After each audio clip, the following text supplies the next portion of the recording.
सदी के महानायक अमिताभ बच्चन और शाहरुख खान की एक सुपरहिट फिल्म आई थी मोहब्बतें। आपने भी ये फिल्म देखी होगी। इस फिल्म में नारायण शंकर यानी अमिताभ बच्चन एक डायलॉग कहते हैं कि डर और प्यार में हमेशा डर की जीत होती है और दुनिया भी इसी फॉर्मूले से चलती है। खासकर अमेरिका, जिसकी रिजीम चेंज पॉलिसी यानी किसी भी देश में सत्ता परिवर्तन करने की जो नीति है वो इसी डर पे चलती है। उसने ईरान में परमाणु हथियार के आरोप लगाए कि ईरान गुपचुप तरीके से परमाणु हथियार बना रहा है और इसके बाद वहां के supreme leader Ayatollah Ali Khamenei का खात्मा कर दिया। अब इस समय मिडिल ईस्ट में युद्ध चल रहा है, लेकिन ये पहली बार नहीं है।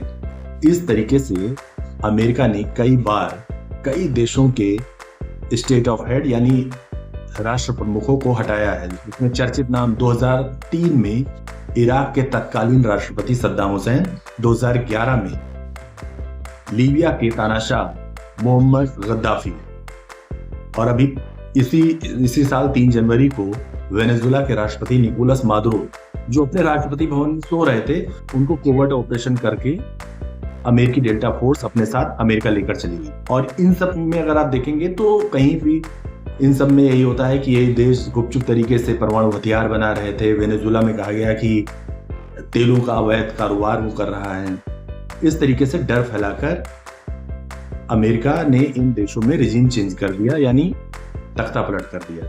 लेकिन जो एक देश है जो डंके की चोट पर अमेरिका को चैलेंज करता है कि हाँ मेरे पास परमाणु बम है और हम बनाते रहेंगे, उसके साथ अमेरिका बात करता है। ये नॉर्थ कोरिया के supreme leader Kim Jong Un. आपको याद होगा कि 2018 में डोनाल्ड ट्रंप जब पहली बार राष्ट्रपति बने थे, तब नॉर्थ कोरिया में कदम रखने वाले वो पहले राष्ट्रपति बने थे।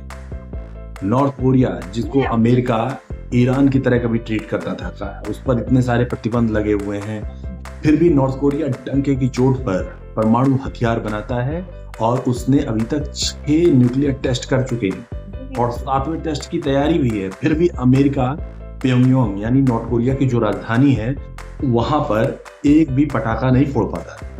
आप जानते क्यों? इसके पीछे भी डर है।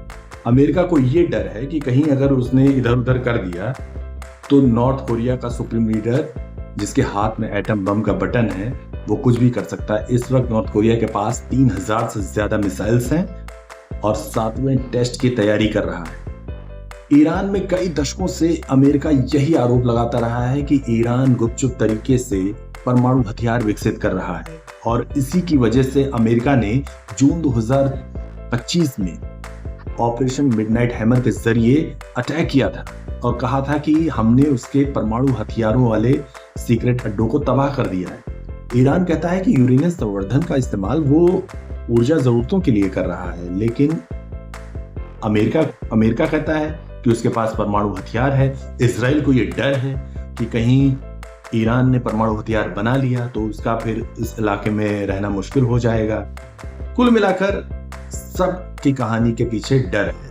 अगर आज की तारीख में किम जोंग उन पर अमेरिका हाथ नहीं डाल पाता है तो उसके पीछे भी अमेरिका को एक डर है।